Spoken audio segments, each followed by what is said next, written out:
I totally think that this interaction between two CEOs from a very different background was the core in the building or in the modern Essilor Luxottica company, and that was between Leonardo and Hubert. Yeah, very much so. And again, two very different personalities. Very, very different. And also reflecting two very different kind of like one's frames, one's glasses, one's vertical integration, one's science. Yeah, yeah. And of course the whole way how SL or Essilor was established, it was essentially an overgrown cooperative. Exactly. That there's nothing wrong with it. They made huge moves, a huge amount of acquisitions in order to build Essilor to the scale it became, but it's still a very, very different graduation journey when we compare that with the Luxottica, which was an entrepreneur-led family. Yeah, with the real emphasis on the word family. Okay, so listeners, let's start at the beginning. In our last episode of Category Leaders, we talked about ASML, the most valuable company in Europe and arguably one of the most strategic companies in the world. And we talked about their monopoly by consent. Yeah, how the village anointed them to do this work. So now, what's quite funny is today's story, today's category leader, is actually a monopoly that isn't really visible at all. Martti and I do a months-long research on these companies to tell the story of these category leaders, best in the world, based in Europe. And every time I mention the word Luxottica, almost nobody has heard of this company. And again, I think this is fascinating because this monopoly isn't visible at all. It's not sitting in a data center or a supply chain or a piece of national infrastructure. In the case of Martti and I, it's sitting on our faces because we both wear glasses, not contact lenses, but definitely use sunglasses. So these are objects so ordinary that we barely register them. And even though most people who wear them put them on before they feel like themselves in the morning, this is part of their identity. And we're going to tell that story. Yes. And the interesting thing is that it's the ordinary nature of the glasses that makes you easily forget them. On the other hand, it is part of your personality. It's part of your personal private infrastructure. And even if typically with infrastructure we refer to roads or electricity or telecoms, but in your personal private life, the glasses are a very intimate subject, but at the same time, something that people pay attention to immediately whenever you meet face to face.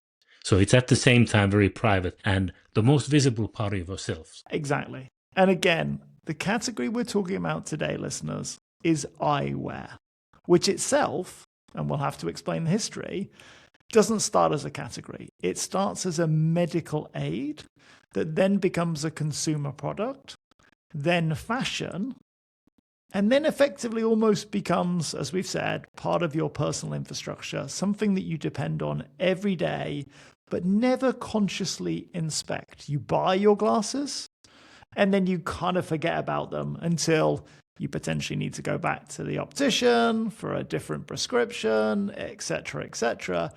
But they disappear from view because you're using them to see every day.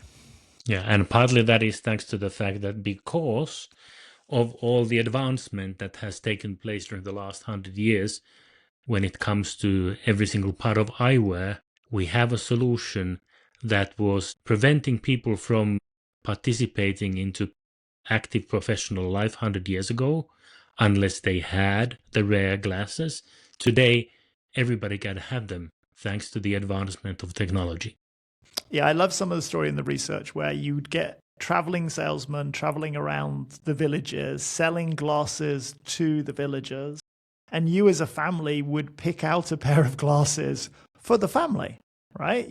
This was something that you bought, and you didn't buy it for dad or mom or the kids. You bought a pair of glasses so that effectively the majority of family members could benefit from them because they were pretty expensive and not particularly exact. So we're going to look at the one company that sits underneath that eyewear experience. And as I've said earlier, they're not a brand because nobody's heard of them. They are a system. It's the frames, it's the lenses, it's the retail chains, it's the distribution. And if you're American, it's whether your insurance will pay for it as well. Yeah. And all of these routes, all of this network, this system comes back to the same place.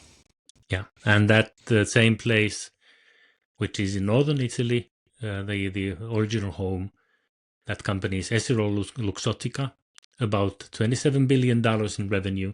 And depending on how you measure it, somewhere between 70 and 80% control of the global eyewear value chain, which basically should be impossible. And yet almost nobody talks about it, and very rarely people even identify the company name when we talk about it. Yeah, and that's what I love about it. Again, people know the companies that this brand owns, this company owns. They know Ray-Bans, they know Oakley, they know all those ones, but they don't know the company behind it. And again, there's no public villain narrative. This company has a monopoly, we hate them. There's no iconic antitrust case. There's no sense that something has gone wrong in the market. Yeah, and the reason probably is that the regulators have tolerated it. This is a vertically integrated company, and from outside, the system appears to work. You can still buy the lenses to various. I mean, they are not monopolizing the value chain. You can buy just the lenses and fit them to frames that are coming from somebody totally different. So the system appears to work for everybody. There's not a problem. If it works, don't fix it, the Americans always say. And when people see better, the access expands and innovation continues, I mean, there's not a problem. Why worry? So, and that's the difference. What we're going to look at here is one of the most durable monopolies in the world. Yeah. And again, remember the ASML episode? It's, we have a monopoly by consent. It's all over China's copied our machines. That isn't the attack line for this company. It's a monopoly that most people don't see. And this episode is about their story, but it isn't really about glasses, right? It's actually about effectively a category leading company that is basically with a very strong protagonist behind it. It's two companies coming together in the end, but a very strong protagonist about it. And really one step in front of each other, their playbook, his journey, their powers. And again, it fits very much into our framework, studying the best in the world based in Europe companies with over 10 billion in revenue, in this case, 27 plus billion revenue. And we think there's some real timeless lessons for today's builders in this story. So I'm Colin Brown. And I'm Martti Wallin, and we are your hosts today. So please join us when we tell the story of two companies that became one, the playbook of vertical integration, and the future form factor that will allow AI to see and help more than we could imagine today. Now, when we go through the story, for me, the most interesting part is really the entrepreneurial story that is behind this, the willingness to provide superior value to the end user customer. So the customer is one focal point of this story, and the other point is the factory. And if there was ever a founder CEO that had the right to call the company the family, it's Leonardo Del Vecchio, who is our protagonist here. He actually really meant that. So when we go through the story, there will be a lot of stories that are actually pointing to this one direction all through the way. And it's quite funny that the factory and the family both begin with the F word, right? This is, and to Leonardo, very much they're the same thing. So before we get to Leonardo, we have to go back a little bit in time, because that's what we love to do in this podcast. Go back to where it all started. So before eyewear was personal infrastructure at all, at a time when losing your eyesight didn't just inconvenience you, it ended your ability to work. So let's go back in time, Martti, to 1850s France. Yes. Well, vision was survival. Actually, it was already 1849 when in Paris, the Association Fraternelle des Ouvriers Lunetières was founded as a cooperative of craftsmen. It quickly became the Société des Lunetières, or SL. In 1961, it incorporates a glass know-how with the ambition of being among the main manufacturers of corrective lenses in Paris. The Société des Lunetières develops rapidly in the Meuse region in eastern France by purchasing the Batin factory in 1867, and as soon as 1868 the first offices opened in London and international export begins in Europe, Middle East, Northern and Latin America. And there's a very, very small but important detail that's easy to miss if you are listening for company names, the word Essel, as you'll hear it later, but it actually starts there linguistically, not corporately. The original word is Société Les Lunetières, which basically means Society of Spectacle Makers inside France, and that gets abbreviated to SL. And that's where the original name of the company actually came. And at the end, I think this matters. That this is, when we're talking France and we're talking the 1850 onwards, we're not talking about really an entrepreneurial journey. We're going to have that in Italy. What we're talking about is really the building of a profession, this society of, this cooperative of the opticians, the spectacle makers of France and Paris getting together as a system. Yeah, so it's not a heroic establishing a company and growing its story. It's very much in line with the industrial environment in the late 19th century, where the craftsmen were getting together. I mean, you had the masters and you had the apprentices. I mean, that's the way how professions were learned and maintained. And in this particular case, the lunetier, the professional spectacle maker, the optician or optometrist, the emerging gatekeeper for corrective lenses, and then the cooperative or the institutional body that legitimizes both. That's the system. Yeah, and again, it's quite funny. If listeners are familiar, we did an episode on Zeiss, and that starts in Germany, not France. But it starts in 1846, so only a few years apart from where we're talking at this particular point in time. And that craftsman apprenticeship model comes through. Now, in that case, Carl Zeiss and so on was the extraordinary founder that set events in motion. But here we're starting not with ambition, but with organization. Yeah, and the company of France wasn't specifically trying to dominate eyewear. I mean, that was not the point there. World was much more organized into smaller villages and smaller regions. They were just trying to make eyesight reliable and available for large crowds of audience. And when you want to have a reliable, sustainable solution, you always end up having infrastructure. And that's partly also why the story doesn't end in France, because what France builds here is the science of seeing. Yeah, and again, there's a question for me, and I didn't get a good answer in the research around why does France get so good at this part?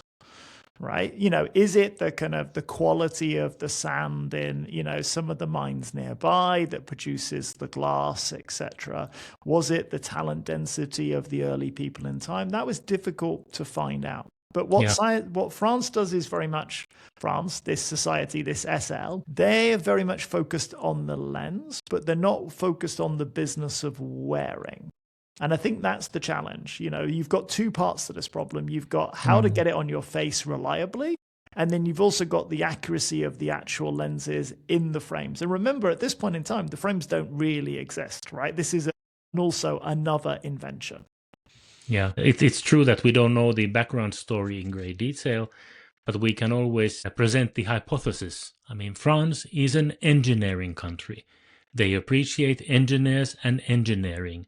The passion for providing superior technical solutions is deeply rooted in the French way of thinking and even the educational system.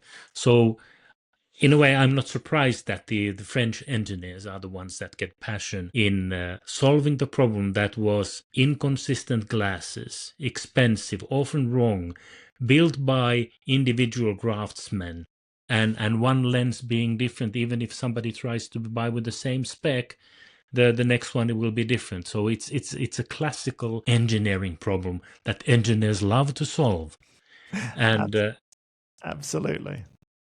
yeah, so Yeah, and again, I think that here what you see is this vertical integration product innovation cycle. You know, France tries to build these compounding loops. They train the practitioners, they standardize quality, they create legitimacy, they produce consistency, they expand adoption, and each loop of the flywheel turns and it just gets better and better and better. So once they start this journey, once they start getting organized and start improving the quality, it just takes the lead of this product forward.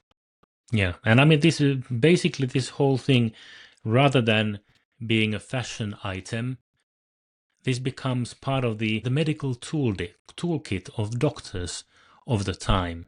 So the glasses were medical aids like crutches or anything else you can imagine. And that's why doctors, medicine, measurement, diagnostics, prescriptions, standards, repeatability were the key words in building the lenses. Yeah, and I love it. I'm putting my investor hat clearly on when I talk about this. Like a fashion market, it's like, oh my goodness, I can't think of anything worse. Churning, changing, everything all the time.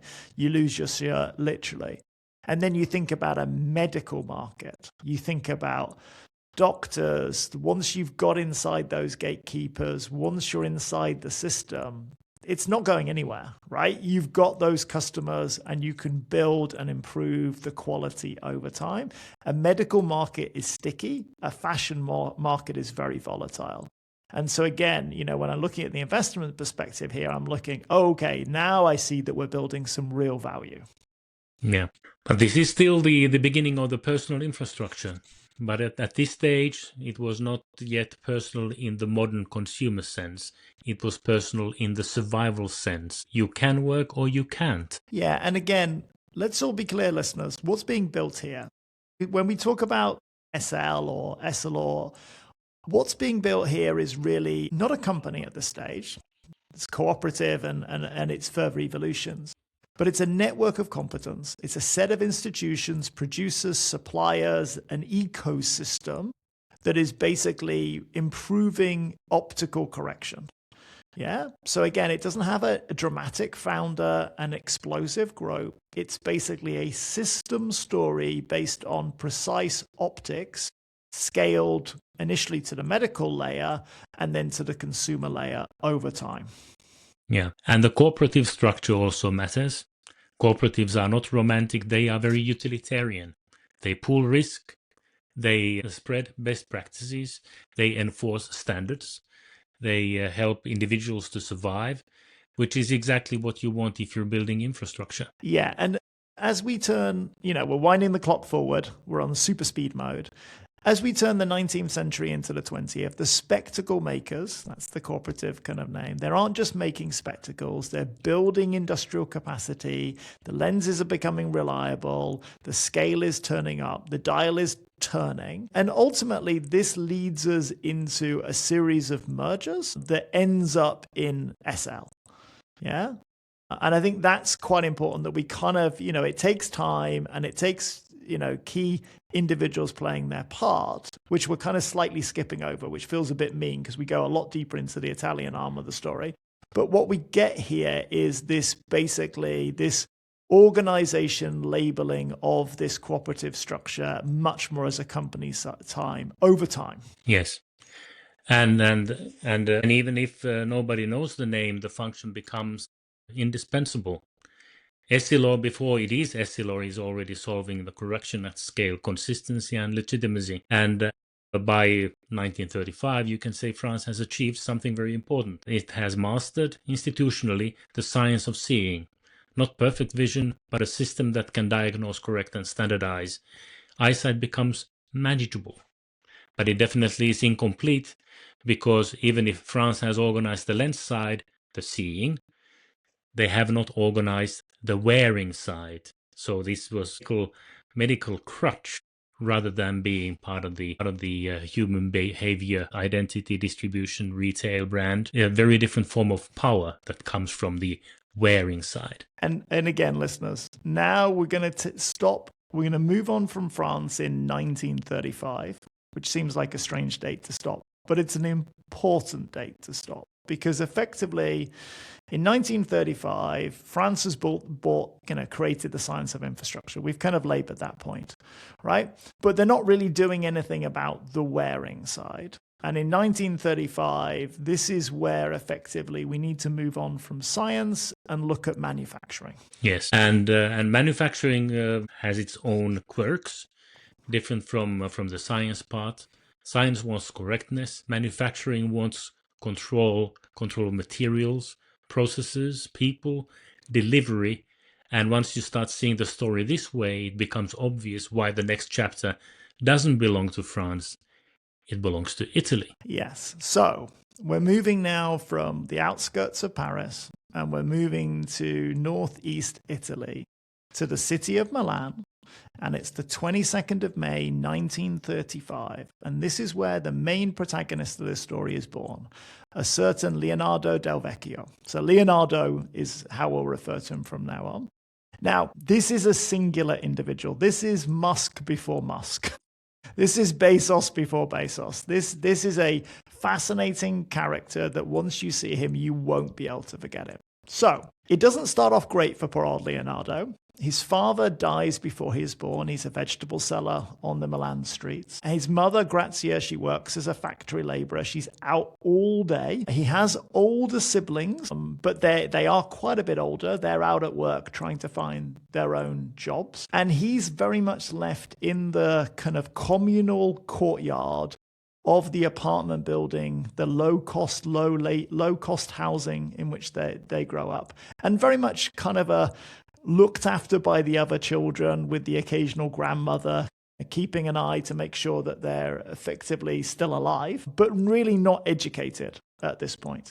Now, the dates matter. 1935 is when Leonardo born, but effectively he's only a few years old, 4 or 5 years old, when World War II breaks out. And just imagine his mother's psyche at this point, right? You know, she's away in the factory doing important work, bringing home the money to pay for this extended family. Her husband sadly has died. Her youngest child is kind of running slightly wild and amok nearby. And now bombs start raining down on Italy as part of World War II. This is not like an easy job for this poor lady. No. So in 1942, his mother writes to the orphanage, which is kind of boarding school, boarding institution, orphanage for very poor children who've lost at least their father, right? They don't have to have both parents have disappeared. At least the kind of one has gone. And she writes and basically says, will you take my child? So she kind of gives him up, not permanently. He does go home on a monthly basis to see his family, but he's living on the other side of Milan, and Milan is a big city. And he grows up inside the system, and he spends 7 years. And these 7 years, from the age of 7 to the age of 14, are very fundamental in shaping Leonardo's character. He spends those 7 years inside the orphanage. Yeah, and the orphanage was called Martti, and it provided structure, routine, hierarchy, discipline to little Leonardo. He very early learned that systems don't care about your story, only whether you function inside them. And that doesn't create bitterness, it creates calibration. It's very much a survival story where Leonardo learns to find his way and essentially knows that if he's not able to stand for himself, nobody else will.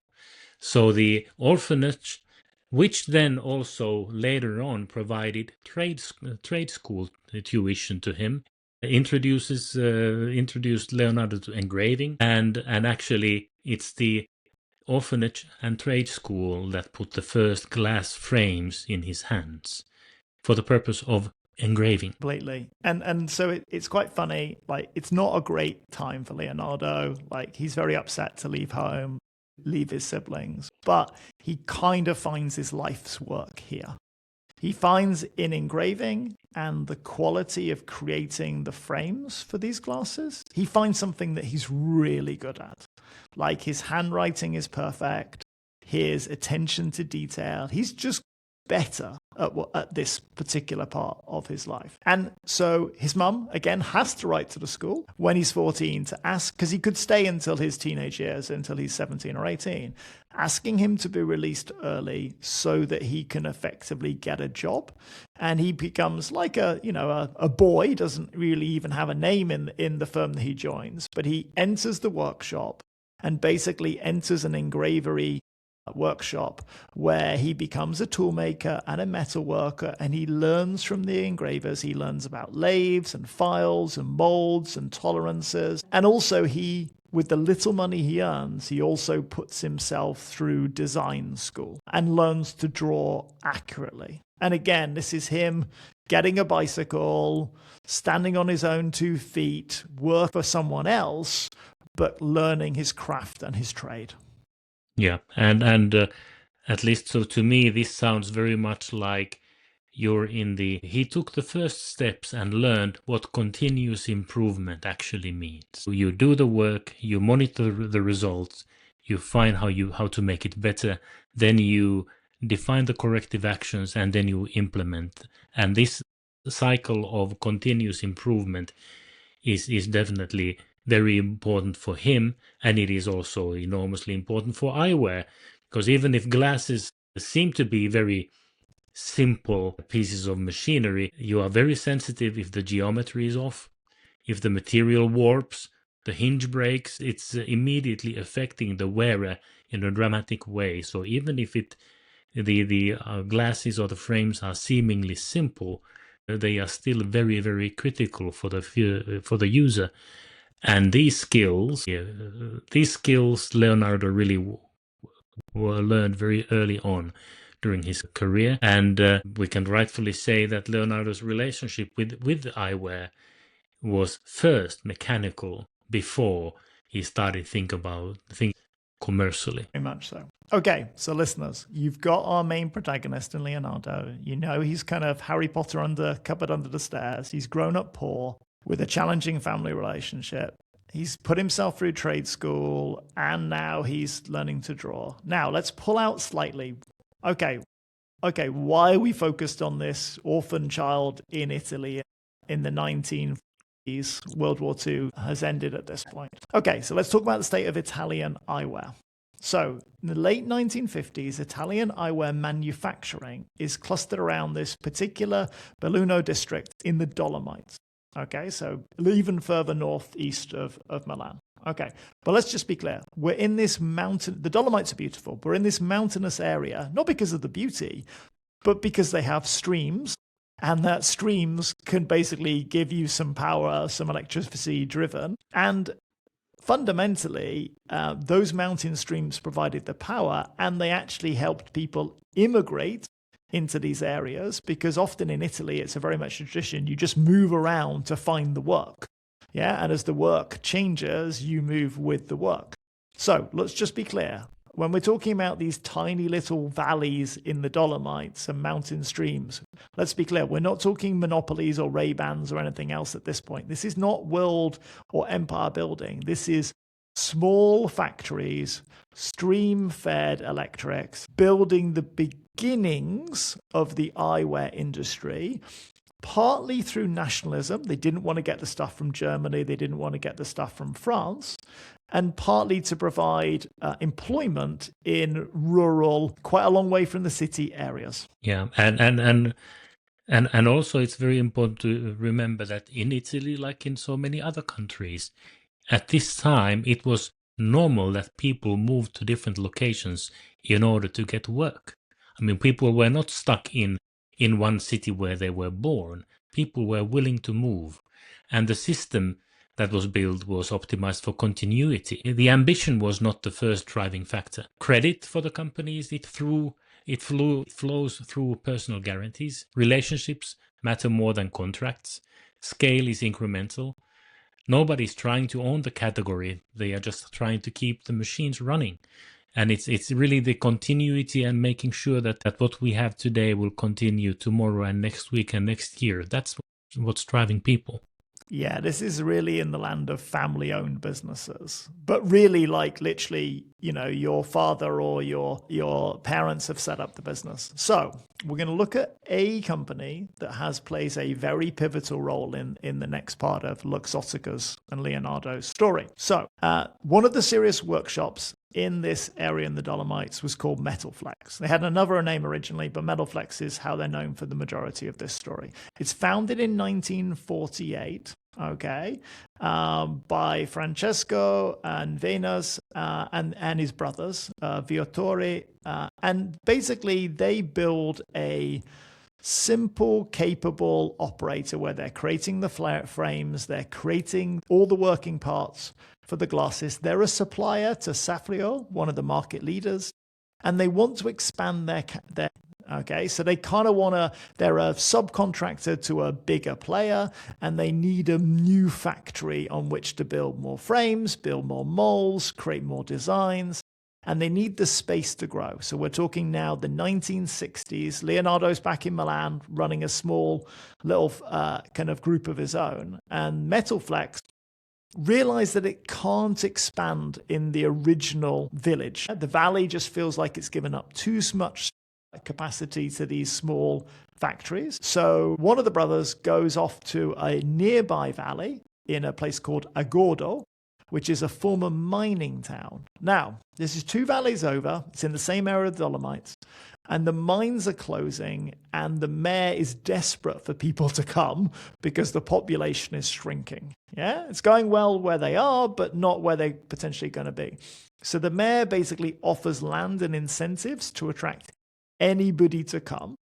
And Team Metalflex needs a capable partner. So these people are running a business, but they're much more on the finance side of running the business. They need someone who's going to be hands-on as a general manager, kind of running the business. And through one of their mutual acquaintances, they are recommended Leonardo, who at this time has got 5 employees in Milan and is one of their many subcontractors. So they meet, they talk. Leonardo doesn't hesitate. Now, this is interesting because at this point in time, Milan is rising. Milan had gone from being a very poor, bombed-out city to Milan is on the move. And this seems counterintuitive. Almost Leonardo is leaving the city when he's actually got some employees and some revenue coming in, just as the city's starting to turn, just as the city's starting to go to get big. But he doesn't hesitate. He moves his family, basically, and commits fully to moving to the Dolomites. Yeah, and it's not that different from how, for example, paper industry in Finland was built. Okay. You had a location somewhere in the middle of nowhere, and then people from the main cities are moving there to establish the industrial operation. This is not romance. This is industrial arbitrage. Cheap land, local political support, a workforce that wants stability. And Leonardo is already thinking in terms of control variables. Yeah, so again, 1961, Leonardo, with the Metalflex brothers, founds Luxottica as a company. It's a limited partnership. He's advised by a local lawyer that to do this, to give him some degree of control. Because let's just be clear, they have everything. They have the money, they have the factory, they have the expertise. They just need him to basically set up a new factory and run it. Yeah, so they could easily make him an employee, but he gets skin in the game and he becomes one of the limited partners in this firm where they're very much more on the limited side with limited risk, but providing the capital. And he is all in. Yeah, he's running it and he is basically putting every little bit of his savings into this business. So at this point, it's not a brand, it's not fashion, it is just a factory, which is what Martti said came back to the beginning. This all starts with a factory for him. Luxottica makes frames. First, they're metal frames, then acetate, then the temples, the bridges, the finished frames. And very much they are, and Leonardo he's in the factory. He's not in his office. He's in the factory making the frames and teaching others how to make the molds and to make the frames. This is where we start. Yes, Leonardo is at the factory. He's normally the first one in the morning and the last one leaving in the evening. So he's there all the time, and this is really the moment in time when the factory became the actual family for Leonardo, and this approach pays off. He starts winning early, not in creativity but reliability. The frames fit lenses properly, orders arrive on time, the number of defects drop, and even in export markets, this is what matters much more at this point than style. Yeah, so again, just imagine, listeners, Leonardo's in the factory, him and his workers, he hires the local people, and they're like, what's a factory? Not what's a factory, but they're mountain people. This is a mountainous region living with the seasons, doing seasonal work. He's offering them a kind of permanent job making these things. And again, so this is quite alien behavior, but he works with these people. He builds a factory and a system, one person at a time, and then he gets in his car, literally, and drives through the night to Milan to basically go to the shows, go to the exporters, and to sell his wares. Does a full day in Milan, then drives back, and then keeps building again. And he just, other than basically setting up a little football team for the factory, this is his life. Right, it's literally to and from Milan, selling things, building in the Dolomites, and this is where he kind of goes. This is the kind of atomic unit of this business. Yeah, and the manufacturing discipline he exercises is something that is not typical in this fragmented industry, where most players were still handicraft first approach. Luxottica is factory and serial production first. Predictable, but at the same time scalable, and the difference between these two approaches compounds quietly but very surely.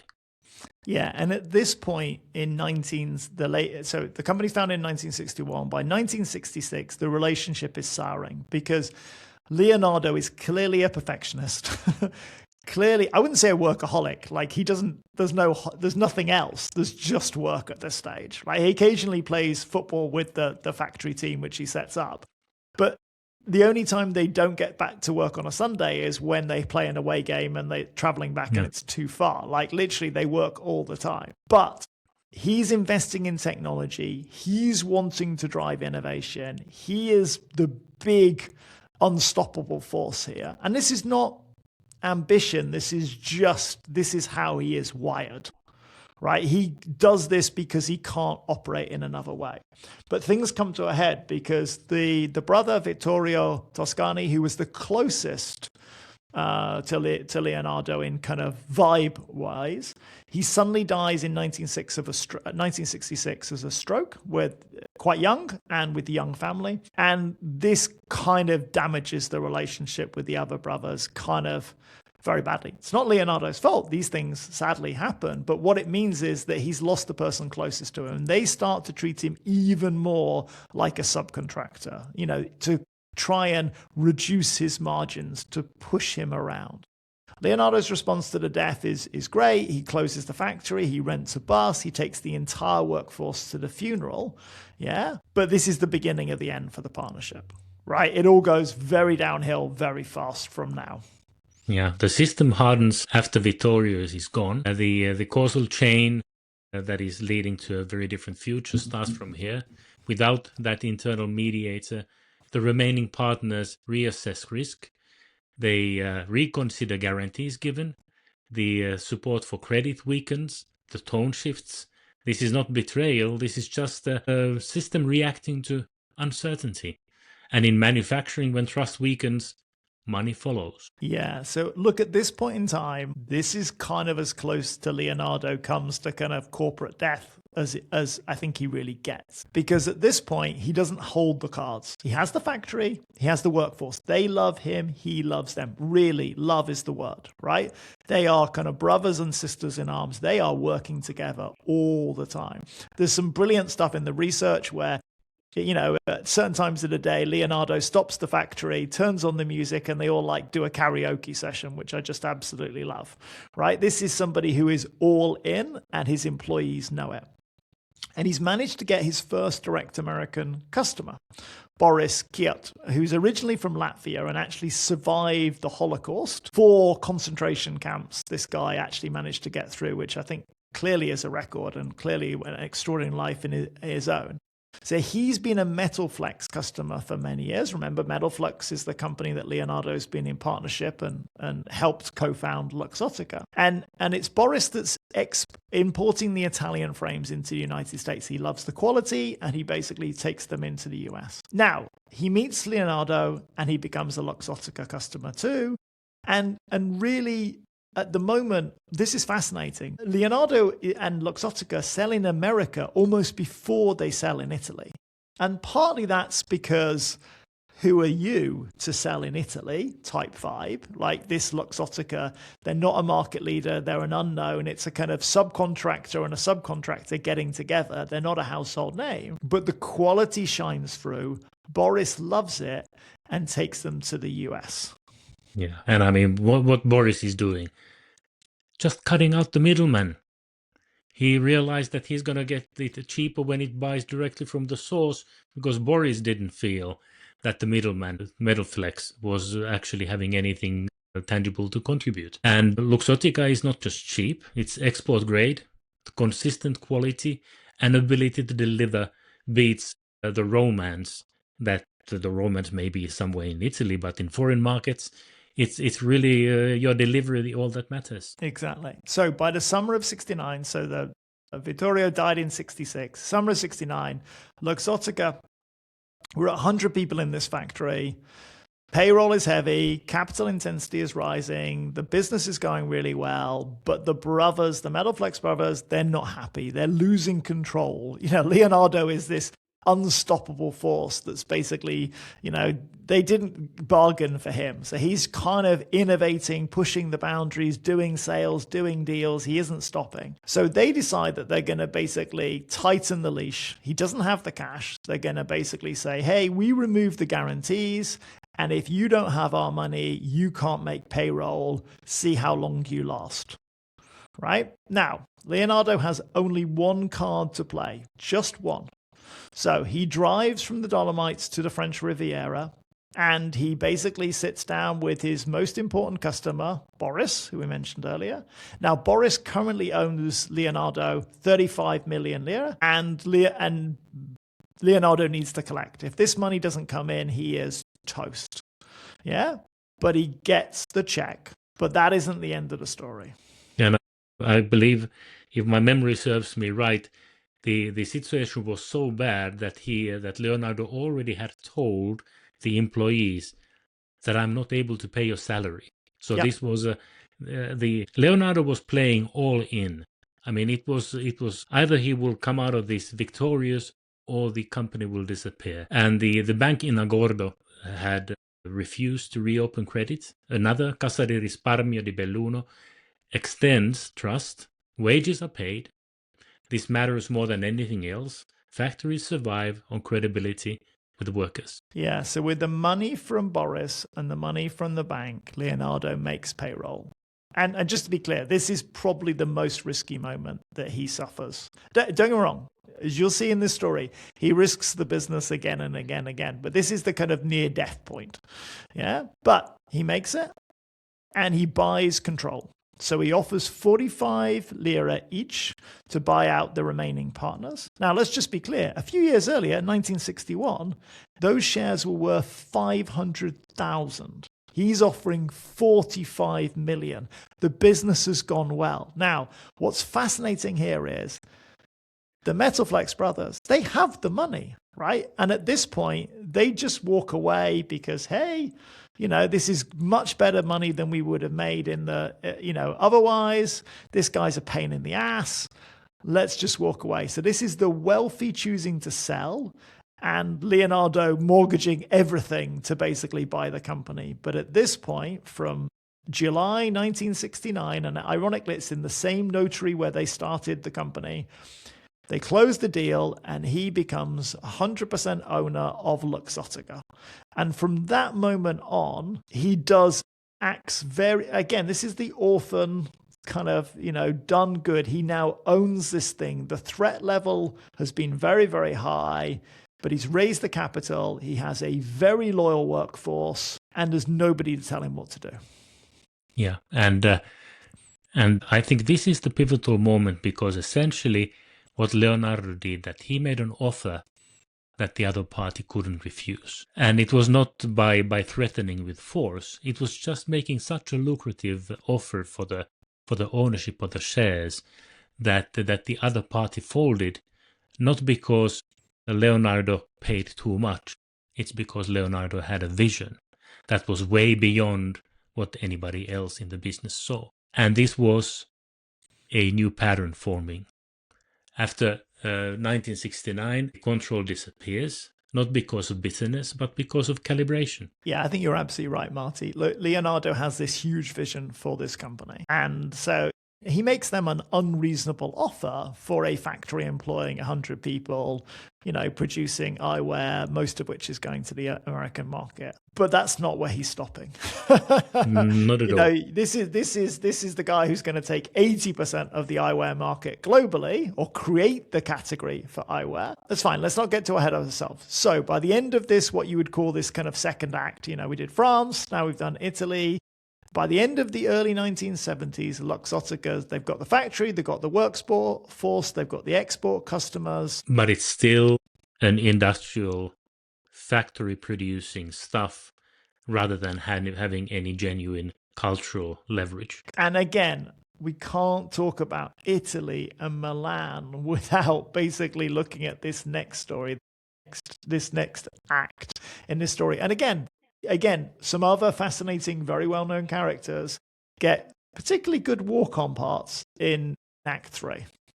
Yeah, let's see what happens in Act 3. Okay, so the challenge that Leonardo has in the 70s and early 90s is he knows how to manufacture frames at scale. He invests in technology, he knows how to run factories, he exports reliably, he builds US partnerships. But he has a ceiling, right? And it's not a ceiling caused by his previous business partners.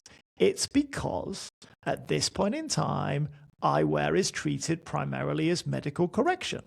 Luxottica's role is subordinate. Margins are limited. Demand is episodic. And cultural power sits elsewhere. It's the opticians and the doctors and the retailers. So Leonardo really understands if Luxottica is going to matter more, if he's going to grow this business into kind of a real, he wouldn't use these words, category leader, then eyewear itself has to change category. And I think that's a big point. Yeah, and also the big point is that this is also the point where Leonardo sees that he's actually still just a supplier in a supply chain rather than controlling the access to the customers. And the key insight is that Luxottica needs to be able to compete harder in the existing system, and they need to redefine what eyewear actually is. It's a cultural expression, and that needs a totally different go-to-market strategy. Yeah. So again, 1970s, remember, this is kind of the real birth of television, right? Television globalizes, cinema becomes mass culture, advertising becomes aspirational. It's about the hair, the clothing, the posture, the glasses sit right in the middle of the face and the middle of that signal. They're the only object worn on the face every day by necessity. Leonardo sees this logic, and it's unavoidable. If eyewear becomes fashion, it becomes repeatable. And repeatability is really the foundation of where Leonardo goes next.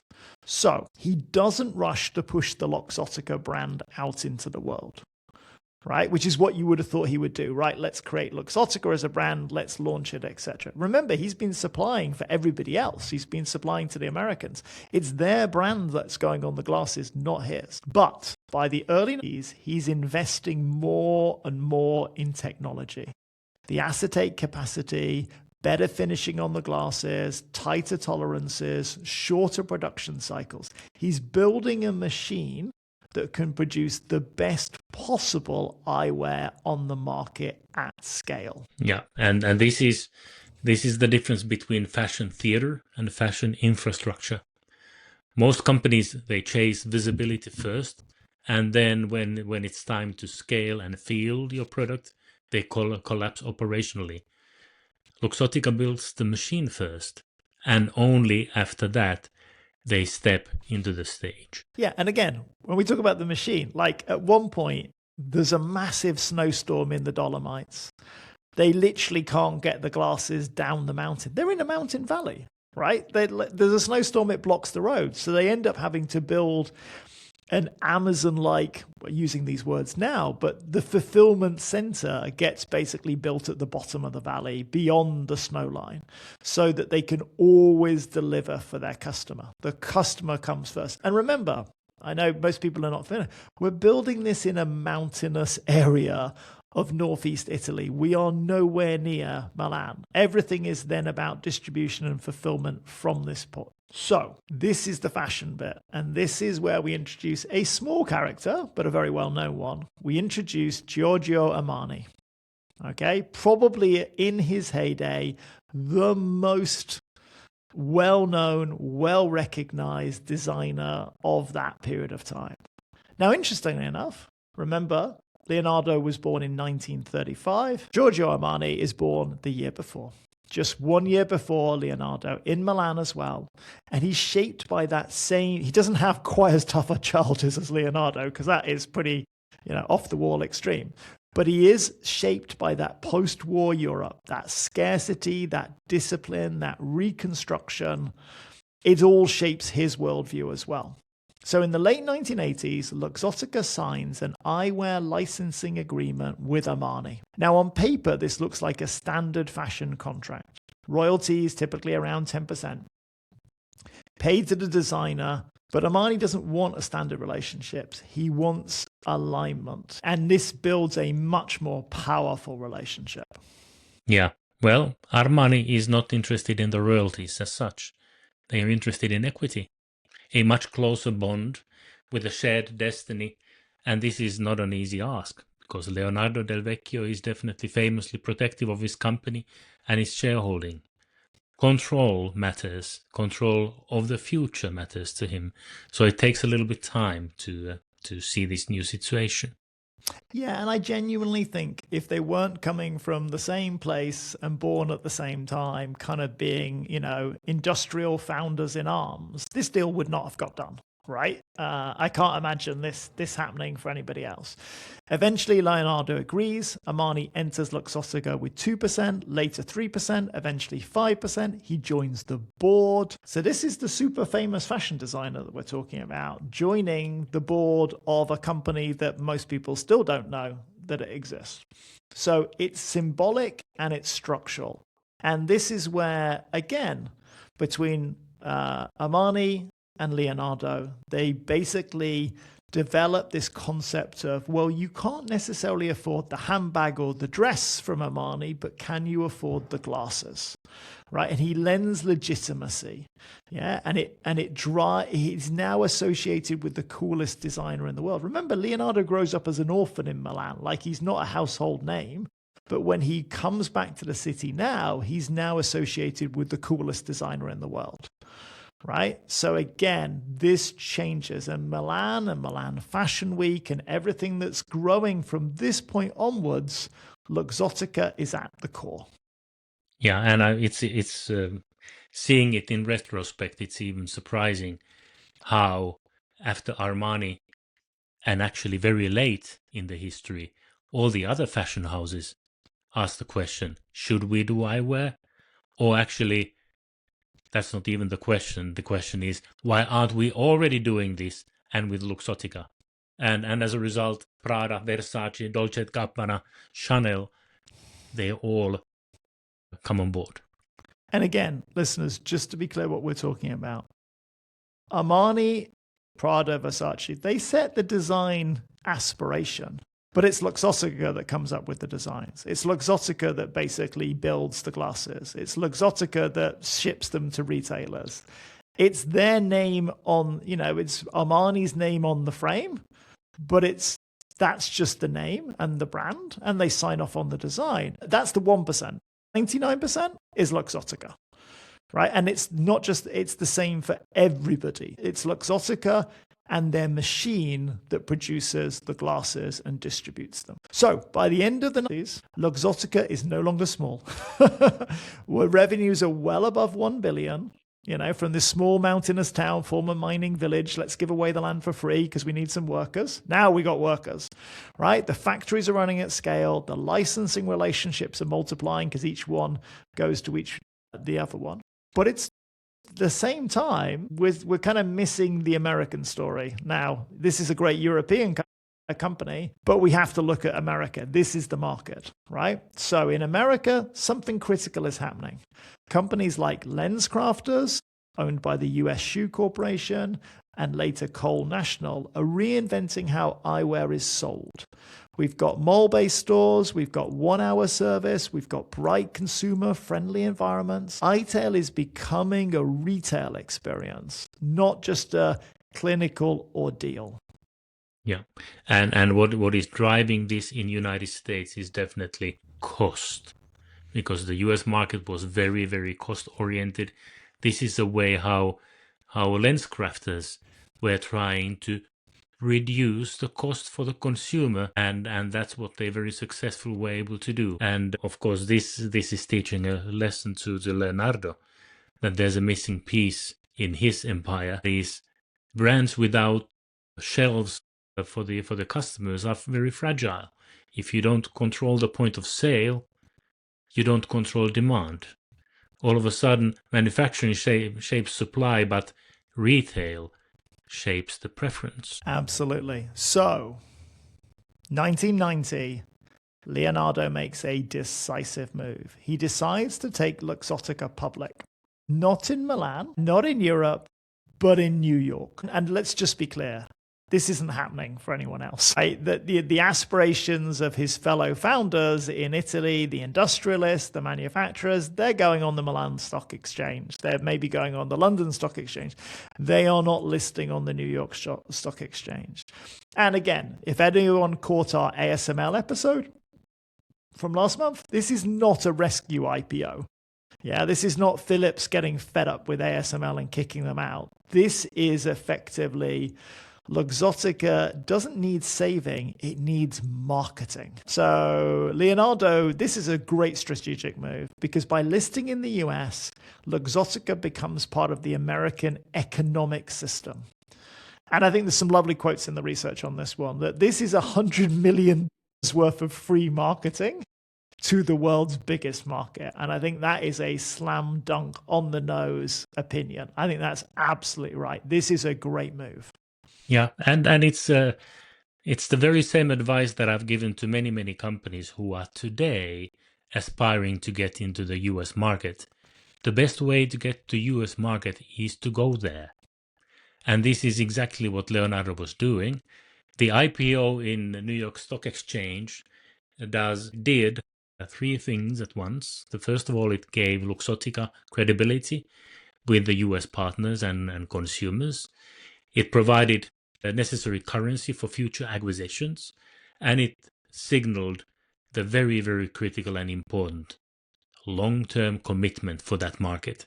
And that's what so often are forgotten by many people in Europe, that your long-term commitment is a yardstick you are measured against whenever the Americans look a European supplier. Absolutely. So Leonardo lists in 1990, waits 5 years, builds up his war chest, expands his presence, builds his partnerships. And then in 1995, 5 years later, he makes a hostile takeover on US Shoe. Now, this is crazy because at this point, US Shoe is like 5 times larger than Luxottica, right?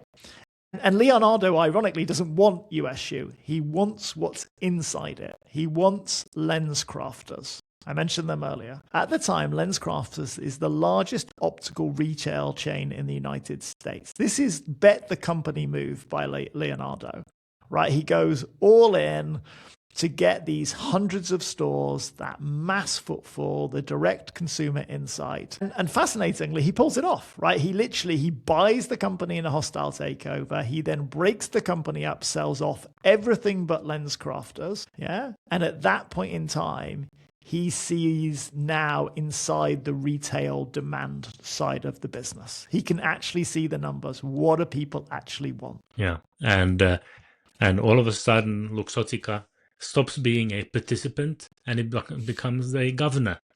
Retail is not about margins. Retail is about deciding what exists. Yeah, so look, I think he's got the fashion legitimacy. Like he's got his Armani and his Versace, etc., etc.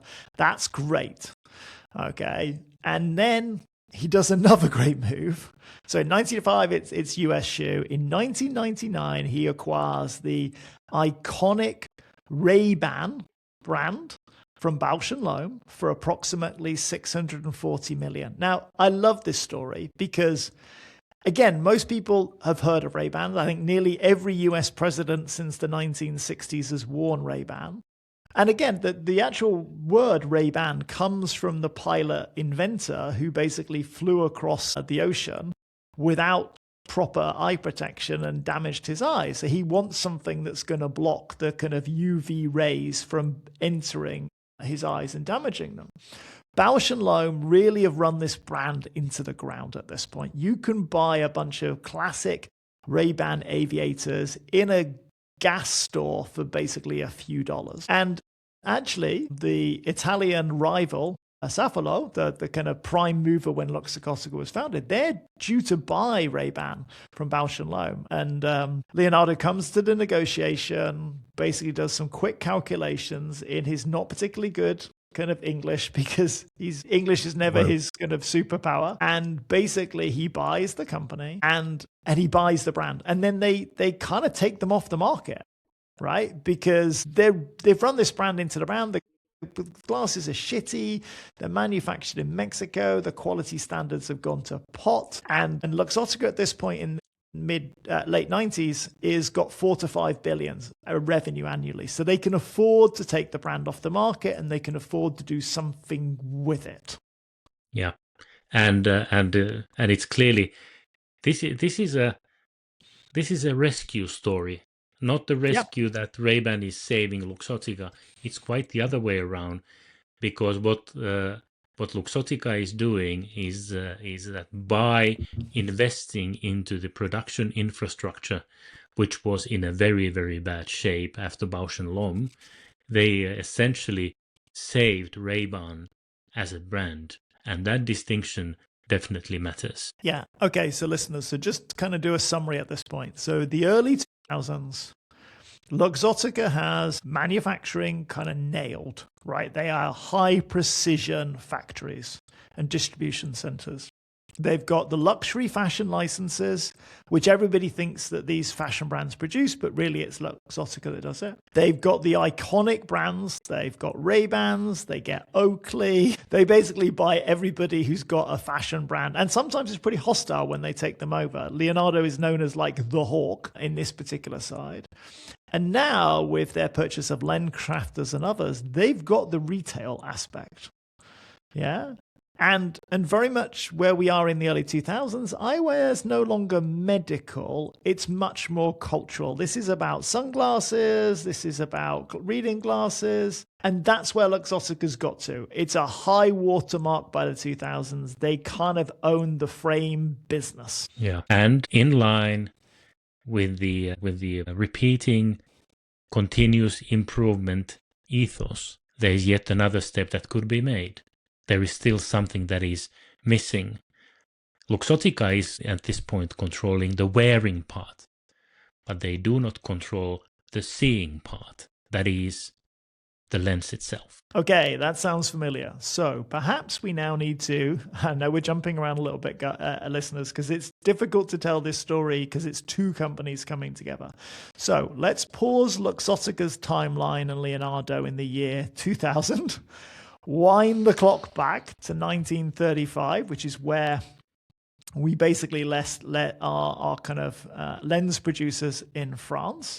So again, at that point in time in 1935, vision had been organized, seeing had become measurable, we were diagnosable, we were correctable, and they'd done a lot of work, right? Now, where do we go, Martti? What happens in France from now on? Well, from the optical system in France was very, very successful.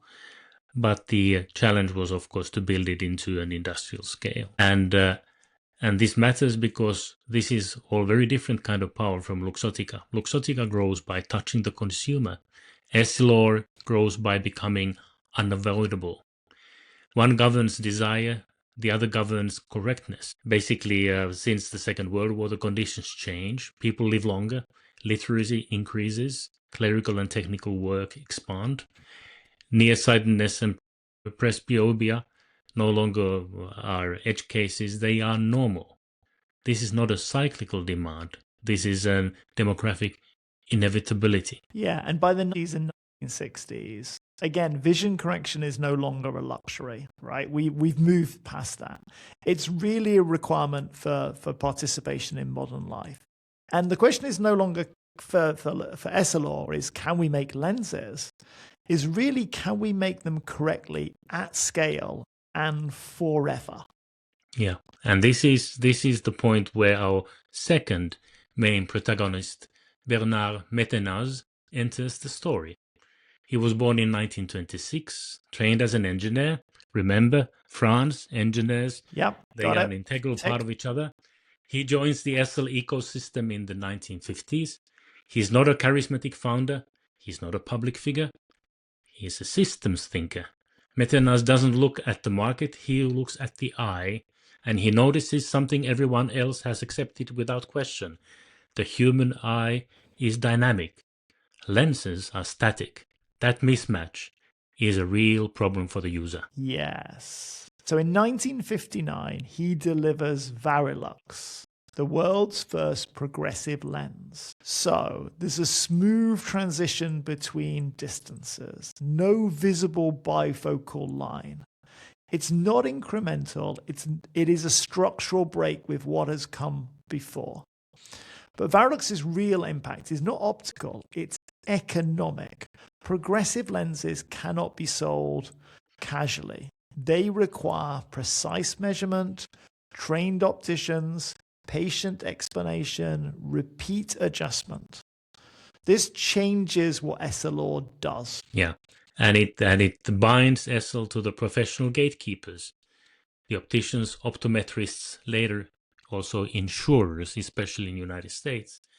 Switching costs explode, trust becomes the currency, and trust compounds. Yeah, so it was lovely when I dove into the research around this particular period about how they were setting up factories in the UK and everything else, and how hard they had to work to get this lens to market, and how initially, because this lens was a lot more expensive than the other lens, it was better, there's no question, but it was more expensive. So, you know, the price point in which they entered, they had to take time for the market to catch up behind everything else.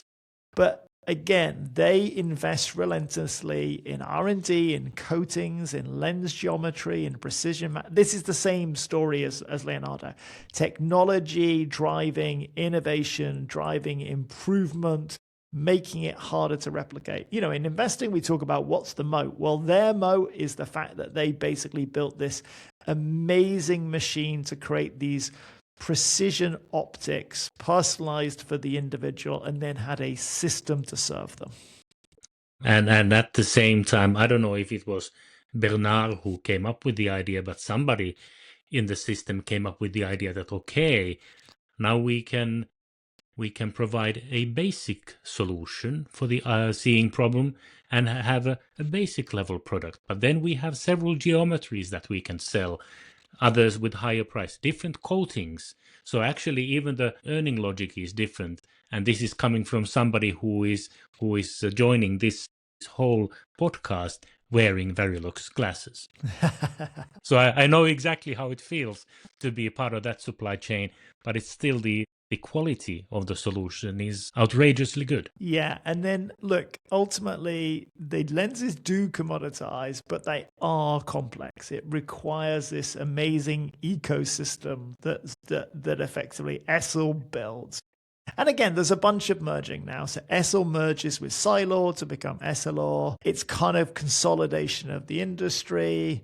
And then literally, I hadn't realized until I looked at the numbers, Essilor becomes this acquisition machine, right? This isn't just lovely opticians playing nice with each other. Like they are literally from the 1970s onwards, they buy local lens labs, regional distributors, specialities, not occasionally, like every year. When Yeah. you run the numbers, it's like hundreds are acquired over this period. Yeah, I mean 10 to 20 acquisitions every single year. Jeez. Not headline deals, small deals left and right that nobody pays really attention, absorbing all these companies into one industrial conglomerate. And by the 2000s, the total number of companies acquired is really in the hundreds. Yeah. So really now, listeners, we've got up, both companies are now on the same baseline. We've got to the year 2000. At this point, revenues are basically even, Steven. 2000 revenues for Essilor are around 5 billion. And just go, 5 billion francs, and then moving on to kind of euros, we make the conversion. So by 2010, it's 4.1 billion euros. And by 2016, just when, before the merger, they're at 7 billion. This is a big step up for this company. Yeah, and the most important is not the growth rate, it's the stability. Recessions come and go, fashion cycles rise and fall, but people still need to see, and in order to hedge these different stages of economy, they have different price points. But they continue something like every 4 or 5 years at least, people need new glasses. Exactly. Yes. This is one of those businesses that doesn't really go out of fashion despite the fashion. Okay. So by the mid 2010s, Essilor employs approximately 75,000 people worldwide. They have operations in 100 plus companies. They have lens labs, R&D centers. And just be clear, they're not a brand company. This is healthcare adjacent infrastructure across the world. Yes. And once again, even with this huge amount of market dominance Essilor has been able to gain, they are tolerated, trusted, and embedded into the various value chains of also the small suppliers of eyewear. Opticians depend on it, doctors trust it, insurance build around it, and once embedded, it doesn't get dislodged. Yeah, and look, I know that we kind of painted the ending before we began. We talked about two companies, Essilor and Luxottica, that merged and became this kind of juggernaut. And because we told it that way, it seemed inevitable. But actually, let's just be clear, there was nothing inevitable about this at all. These companies were rivals, but they were also playing in a completely different space. Yeah, so Luxottica is brands, retail, fashion, and basically what you stick on your face. Essilor is lenses, prescriptions, opticians, and trust. They are two sides of the same coin. They both won their part of the category. Each is dominant, but each is constrained. And again, at this point, and Leonardo's getting on in our story, at this point, he starts worrying about whether Luxottica is vulnerable on the science side, and he understands that Essilor is vulnerable on the interface side. And it's that worry that starts to be at the back of his mind. Yes, and this is not a rivalry. They are not actually competing with each other because they don't have too much overlapping activities. This is a structural interdependence.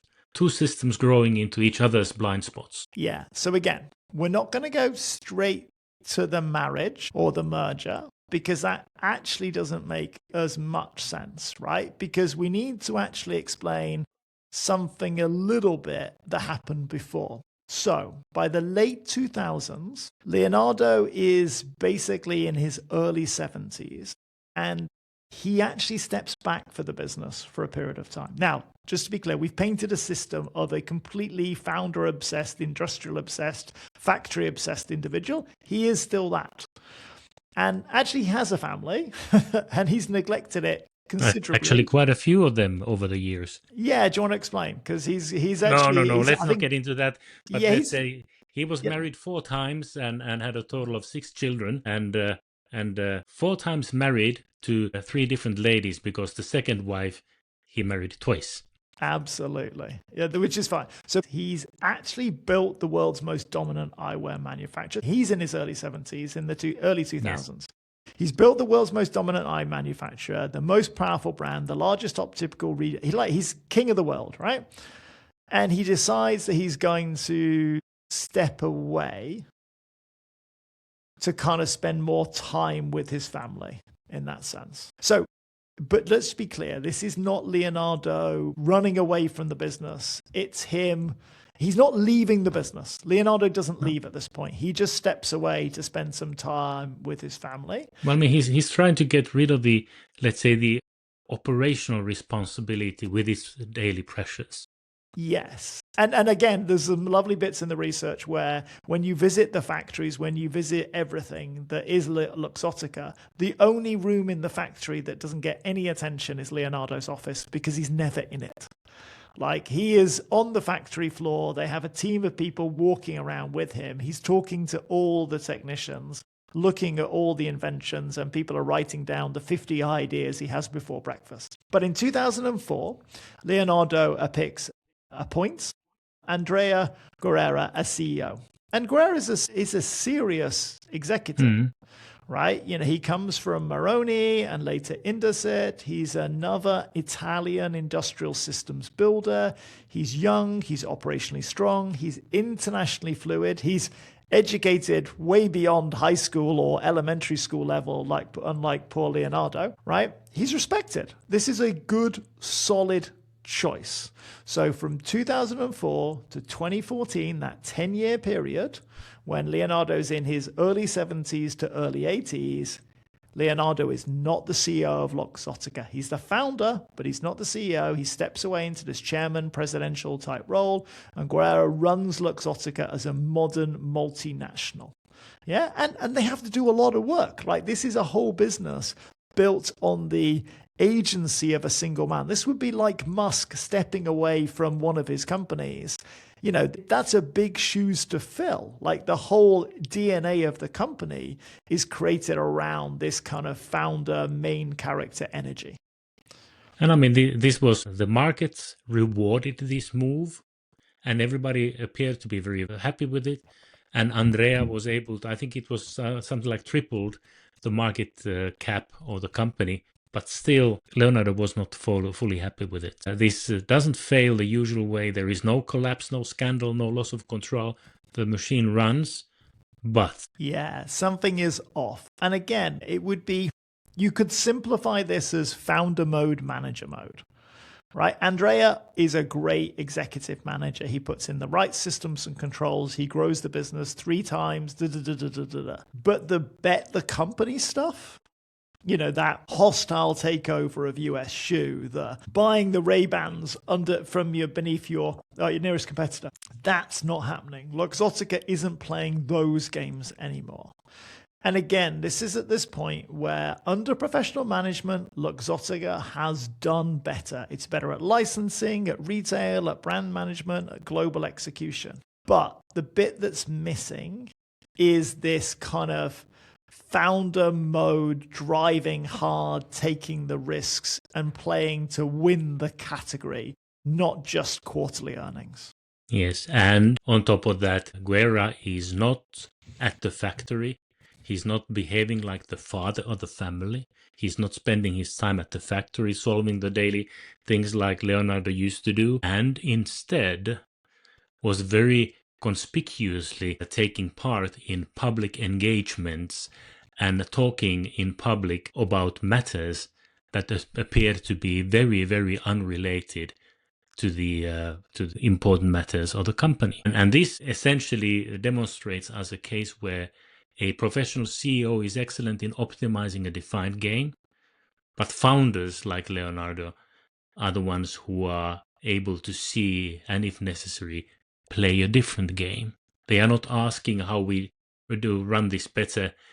They are asking what is still missing and what is the next challenge that we take when the previous challenges have already been conquered. And I think, Martti, you summed that up beautifully. And again, just listeners, just to be clear, Leonardo at this point is very rich. He's achieved an awful lot, but he is not diversified. He is all in on Luxottica. He doesn't invest in other people's companies. He invests in his own. He respects money. Remember, he grows up with no money, right? He respects money. And yes, he's got the jet to move around, etc., etc. But it's for operational efficiency, not for lifestyle reasons. And when he looks at Luxottica in the 2010s, it unsettles him because he sees, and partly, again, this may have helped him, stepping away from the operational allowed him to look at the business again anew. And what he sees is that technology is changing the human interface, right? The sensors are shrinking. Compute is moving closer to the body. Eyewear is about to potentially go through its next evolution. And is Luxottica prepared to catch that wave? So this is where he's thinking about eyewear's move from correction to fashion, but is it becoming now platform adjacent or the platform itself? Yeah, and of course he realized already before that he's not in control of the lenses, but now the lacking presence in the lens side of the business is really getting him more and more worried. The fact that he has conquered manufacturing brands and retail and all this, it's great. But in the true founder fashion, those are the problems that have already been resolved. What is the next challenge? And on top of needing the next challenge is this potential disruption coming from the fact that the vision itself becomes more important. So now I think having set that up, I think we're now can talk about the merger, right? Because effectively at this point in time, Leonardo can't build that next interface layer unless he owns the actual lens itself. So by 2014, the tension resolves because basically Leonardo says, thanks very much for minding the store while I was giving a token decade to my family. And he comes back. And again, Andrea leaves. There's no big scandal.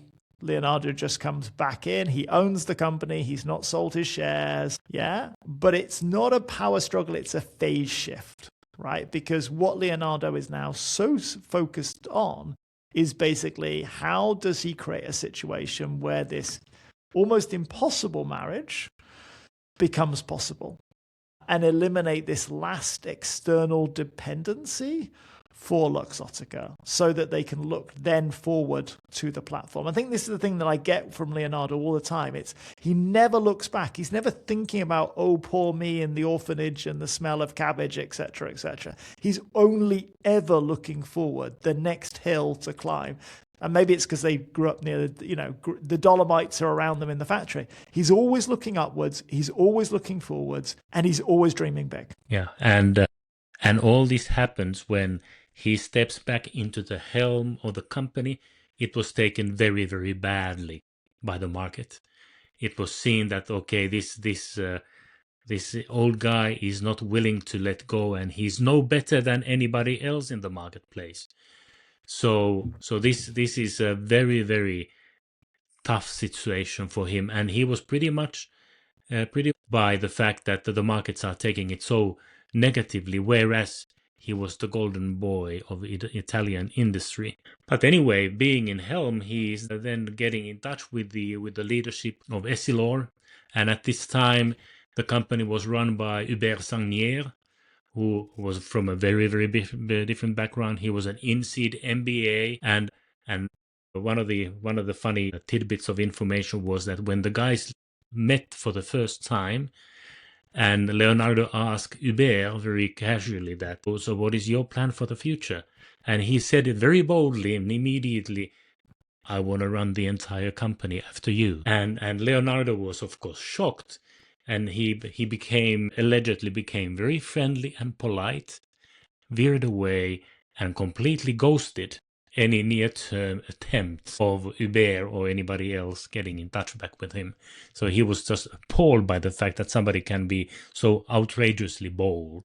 Though ironically, he is thinking exactly the same thing himself. Absolutely. They shared the same vision, but the dynamic, the personalities could not be much more different. And of course, I mean, the whole idea that you have French industry with its bold tradition and Italian, I mean, it is a guaranteed challenge to put those two countries together to build an industrial endeavor. What we've seen, of course, also afterwards in modern times in other industries. Yeah. So look, again, listeners, we're not going to go through the blow-to-blow details of the actual merger. That's actually quite well covered. What I think is really interesting is how the merger is announced. Okay, so it's framed as a marriage of equals, right? So when it's announced, it's a Essilor and Luxottica, you know, the girl and the boy that everybody loves is getting together, and so on and so on. And again, at the beginning, it very much looks, if it's anything in terms of an acquisition, it's Essilor acquiring Luxottica, because Leonardo's getting old, you know, he's in his mid-80s, he's kind of wanting to step down, you know, ensure the continuity of his empire, etc., etc. So that's the kind of framing in the press. It has to go through a bunch of obviously regulatory approvals, because this is basically 80% market, but it's a vertical integration, as we said earlier. Monopolies are difficult to see that way, because remember, these two companies don't compete with each other, right? They are complementary. So that's what happens. The regulator all gets approved, and there's a period of a little bit of a squat. A little bit's probably a bit unkind. There's a lot of infighting and scrambling for control in the first few years before ultimately, basically, kind of they call a stop to the mini war inside. Yeah. And of course, I mean, one of the key questions has been that why the governments did not see a monopoly forming. But one of the key things is that, for example, Essilor has continued to supply lenses to others. I mean, they are not even, the merged company is not even acting like a monopoly. They still continue running businesses, and so the traditional frameworks for antitrust did not work very well here, and the consumers haven't seen any real shock. The prices didn't suddenly spike, and of course the management of the joint company had a lot of other things to worry about. I mean, I think they had 3 years grace period within which they agreed that there's not going to be any material changes in the leadership of the company, and nobody really controlled it. But the funny thing is how it really turned out to be after the dust settled, what was found. Yeah, so again, we're going to kind of skim through a bit of this, listeners, because it goes back and forth for a while. But the point being here is the post-merger ownership structure appears to favor France, right? So Essilor shareholders end up with roughly 55% of the combined company. Luxottica delists from the US market, basically goes on the French market. Presidents of France say how wonderful this is. Luxottica shareholders hold about 45% of the company. Now, if you stop your analysis there, and a lot of market professionals did, you might conclude that Essilor is in charge. But that would be a big mistake, because you've got to remember, listeners, Essilor's shareholder has been fragmented over time, right? This is owned by pension funds and bits of the French government and family offices. There's only one person that owns the Luxottica shares.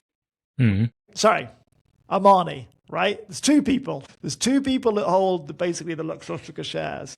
It's public, but effectively the majority shareholding is very much down once to this delisting to one guy, right? Okay, so the ownership percentage is not the same thing as control, because control depends on concentration.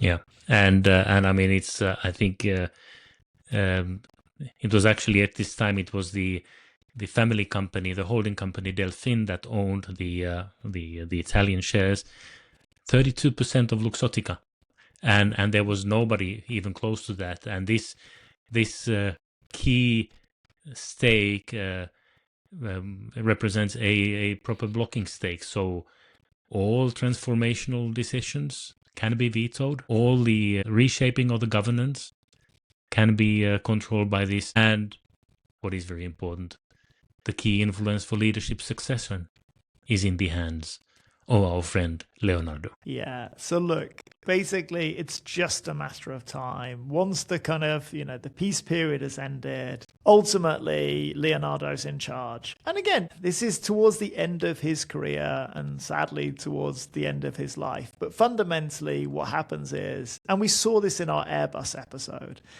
in this case, the Italian DNA kind of takes control. It's the governance, it's the structure, it's the corporate, but it's also executive will. It's how does this machine work? And it's very much the Luxottica machine that kind of runs this company today. Essilor does its science thing and it produces amazing lenses, etc., etc. But ultimately, this is a kind of Italian ascendancy. Yes, and this is one of the morals of this story, is that the determination of the founder, the vision of the founder, means that eventually he only needs time, patience, and consistency, and the gravity does the rest. And it's a beautiful story because rather than just being a professional director or leader of a company, this was the founder ethos and the ability to make offers that actually the other stakeholders were not able to refuse. He was building a company that has provided this continuous value for both the employees as well as the customers of the firm. Yeah, and so look, kind of draw a line under the merger. I think that creates this combined unity, and the company gels together, etc., etc. Now, Leonardo's kind of last act, and really the last serious act we're going to cover with Essilor Luxottica, because we're really bringing the story up to modern times, is very much from one founder-controlled business. We need to talk about another founder-controlled business, because Martti, let's spend time looking forward to what is going to be the form factor for AI in the future. Right? So, to understand why Meta, we are talking Meta or Facebook, another founder-controlled business, in this case under Mark Zuckerberg, who has majority shareholding, a very familiar story. He ends up knocking on the doors of this combined Essilor Luxottica back in the late 2010s. And let's not start with Leonardo, let's start with Mark. So, Mark's problem at this point is the smartphone market, which is where most of his customers are, is a closed platform. So Apple and Google own the operating systems, they own the distribution, and they own the rules. And even though Meta has 3 billion plus, 4 billion plus users, they live on top of someone else's interface. Yeah, and this is an existential problem. The advertising businesses cannot tolerate permanent dependency. If Meta wants a future beyond mobile, it needs a new primary interface, not an app, a true platform. Yeah, and again, if you step back, and you've seen the rumors like we have, Apple's going to do this, OpenAI is going to do this, Apple plus OpenAI, Johnny Ive, etc. is going to do this. If you step back and think about where will AI live, where will we give it a body outside our phones and our computers, there's not that many places. Is it your desk with your computer? Is it your pocket with your phone? Is it your wrist? Is it your ear? Or is it your face? And I think this is where we're seeing this kind of race to the face. Sounds terrible English. Yeah. And the face wins for 3 reasons in my book. I think it's where the attention already goes. That's where we look. It's socially acceptable to wear glasses. Now we need to look at where they're worn. And it's already normalized, right? So at the moment, we're very comfortable putting on these things to do our daily lives. This personal infrastructure is already there. Yeah, and especially if you are able to make these, if you have these very futuristic augmented reality glasses on your face, you will look dumb outside. But if you are taking the interface, the use case, the product that everybody's using already, you don't have to invent a new behavior. You don't even have to invent a new user interface.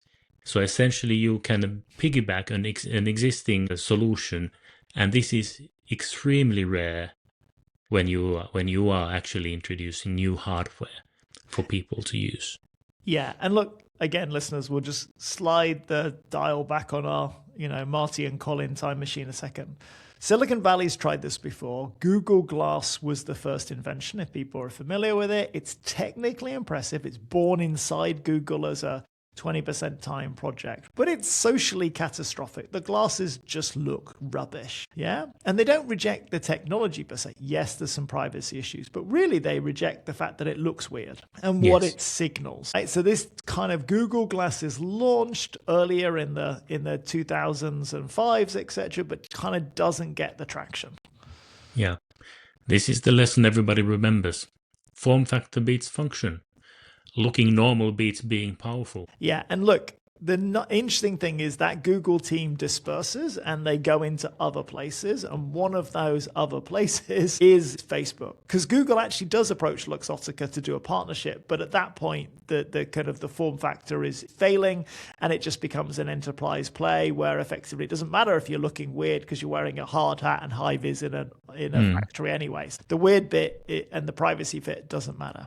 The need to kind of facial personal infrastructure starts mid 2010s. So in 2014 they acquire Oculus from Palmer Luckey and co-founders, and that's because they're very much focused VR in that space and around virtual reality and augmented reality, etc.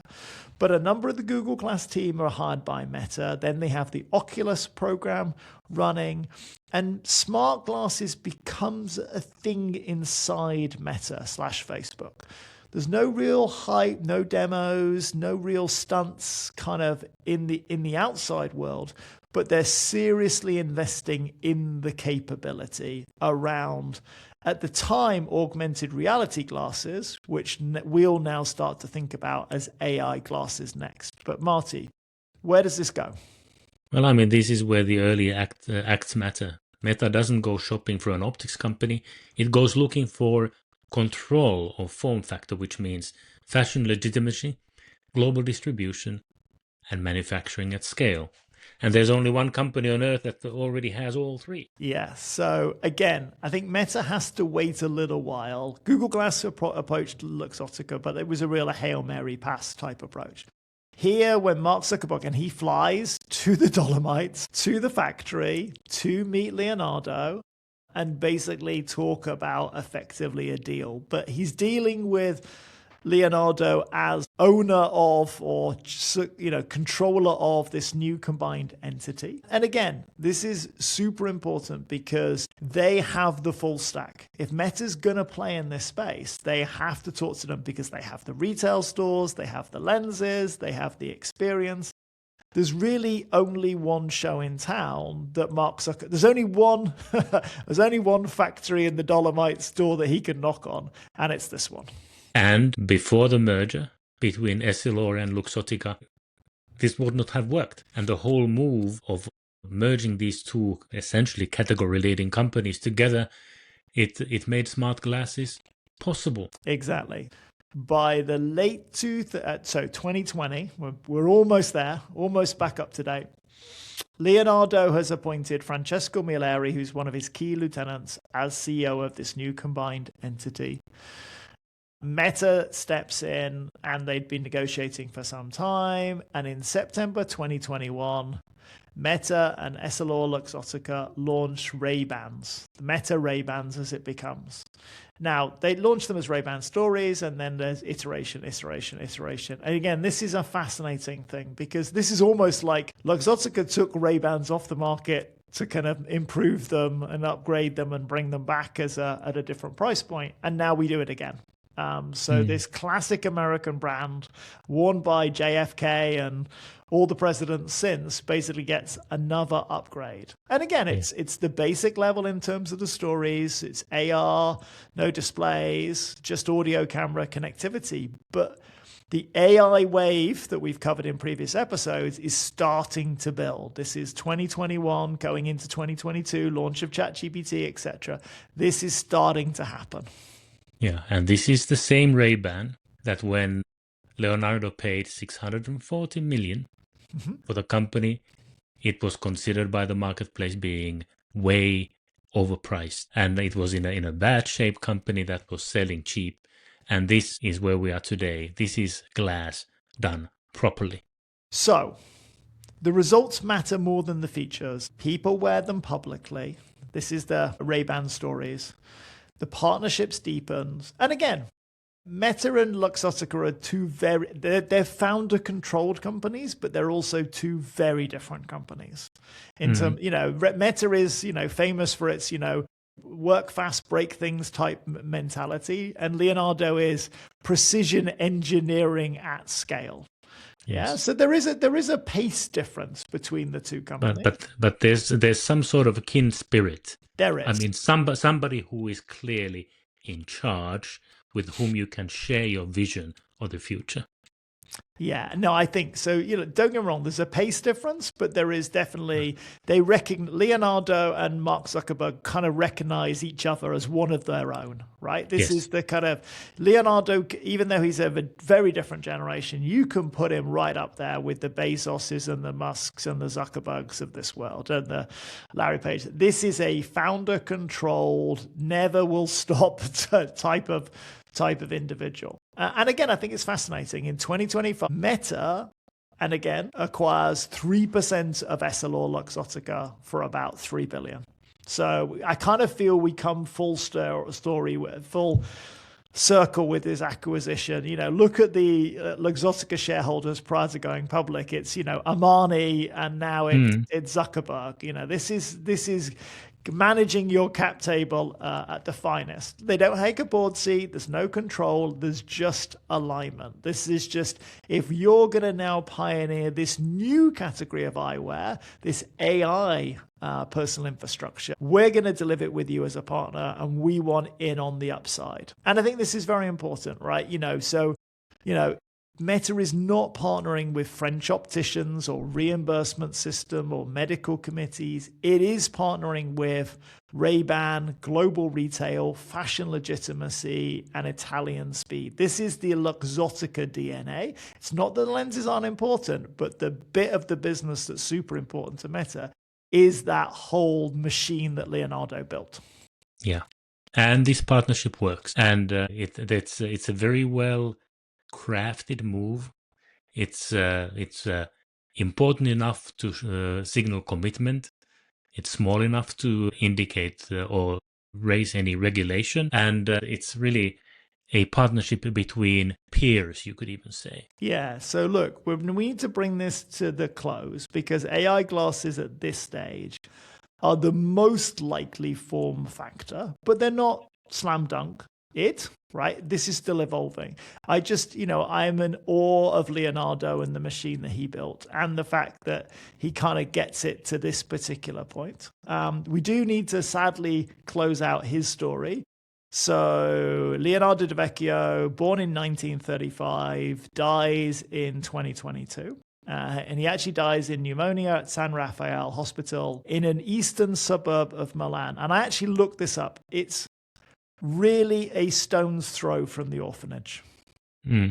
Right? And again, he wasn't born in the orphanage. He's born elsewhere. But I thought it was really poetic that sadly where he kind of, stopped working because he kind of passes on is actually a stone's throw from where he spent those 7 character forming years.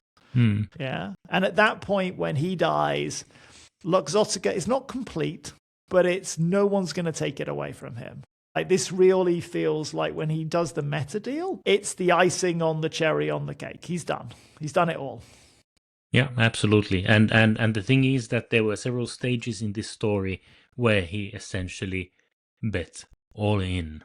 And it could have ended badly, but fortunately it ended in the best possible way. And the only thing that he regretted in the end was the time that he did not spend, especially with his firstborn kids, because those were the years when he was spending 12 to 18 hours a day at the factory.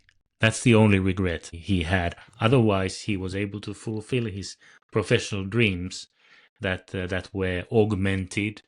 Once he passed the step, he always raised the bar and was able to get to the high level that he aspired for. I think that's beautifully put. Again, let's look at what we think in the analysis section. But before we move on to that, I do think we owe a debt of gratitude to Leonardo's definitive biographer, Tommaso Eppard. I think he did an excellent job. His book was a tour de force. I know that he crafted this during the 2020s, during the pandemic, and really drove deep into the Luxottica story. And we were able to draw upon that as an amazing resource. So Yes. let's move now into our analysis section. For listeners, if you're not familiar, we use the 7 Principles of Greatness, basically taken from the books and the body of work by Jim Collins. And Jim Collins does amazing work like Good to Great, Built to Last, Great by Choice. So what Martti and I will do is basically we'll outline the principle and then we'll debate and kind of call it and see where we go. So first principle is level 5 leadership. This is an interesting one. So level 5 leadership is really the paradox of personal humility and professional will. Right? So a level 5 leader thinks more about the company than they do about themselves. They do not have an ego in the fight. They will do everything for the company and the family, and everything, so the family being the company, and everything is subservient to that. So, Martti, level 5? Well, I do believe level 5.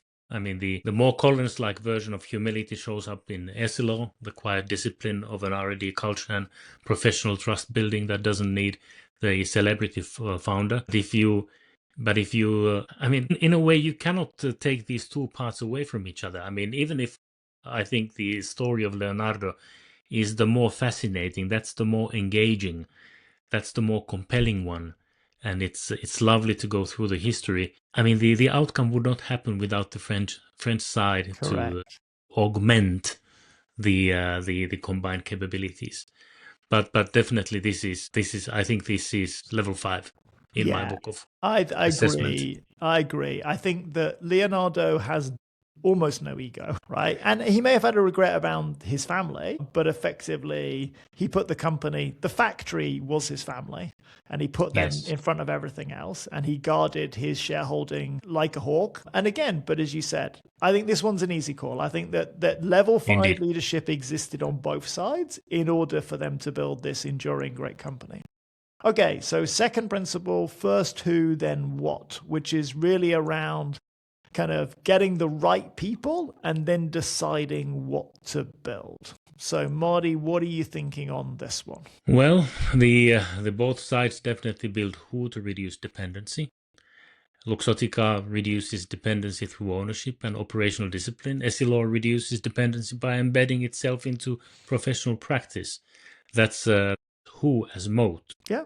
Yeah, no, again, I think it's fascinating. And again, we'll end up repeating ourselves. We don't draw out the protagonists in the Essilor stories just simply because there's too many of them, right? But it's all about united by the purpose of who they are. You can hear the stories. They get together because they like each other, not just they get together because of the industry. So I'm kind of tempted on this one, and you see this with the first Italian workers in the factory. It becomes about the who. This one's a harder one to kind of definitively judge because effectively Leonardo is callous in certain ways. He dismisses his 5 workers in Milan before he goes to the Dolomites, but then he shows amazing loyalty to the workers that he finds in the mining village. So I found this one harder to kind of get. Outside the main protagonists and more their first followers, I'm not sure they did as much as we've seen in ASML and others. Yeah, I think you're probably right. Okay, so principle number 3, confront the brutal facts. So from a Jim Collins perspective, and this comes from the Stockdale paradox, this is all about building mechanisms and systems that make you look at real data, not the world as you would like it to be, but the world as it is. So the question really for a company, and both companies are both, 1961 for Luxottica, and depending on where you draw the line of the original company, 1850s France for Essilor. Did they build systems, Martti, that basically made them confront the brutal facts of their business reality? Did they do that? That's the question I'm looking for. I don't have such a strong opinion on the French side. That's probably because I spent more time on reading Leonardo's story. The the passion with which they made the acquisitions, hundreds of acquisitions at some time, showed that they were clearly just taking the shovel to the hand and started shoveling. So I truly think, and especially Leonardo was really the real tour de force. That whenever somebody, I mean, I remember the guys from the Metal Flex when they tried to intimidate him with declining money, Yes. and then he just brought them out of the company. So definitely he was a survivor. I mean, he was raised in the orphanage where you had to watch your back Yeah. and just move on. I mean, he was the guy that you didn't want to end up in a fist fight with, because he was definitely, in such a case, was probably a powerhouse. Yeah, and we've not dwelled too much on Leonardo's nicknames in the industry, but he's like the boss, the godfather, Yeah. the hawk.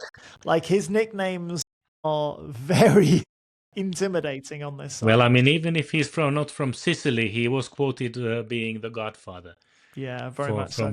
from his Look, negotiating I style. think on this one, there's a lovely scene, particularly in the book, where they talk about the fact that he's got his phone and he's looking at the retail store numbers for a shop. And he's looking and tracking on a day-to-day basis, is this retailer up with what they're doing? And again, I love this. Like, this is the man who spends no time in his office. Mm. Right, he's Musk before Musk. He's on the factory floor talking to people. He's talking to customers. He is obsessed with data. So I think in this one, particularly on the Leonardo side, on the Italian side, they definitely build. He is confronting the brutal facts. Okay, Yes. so Or take one of the nice stories was that when all the sales reps were called to a meeting, he went to the parking lot.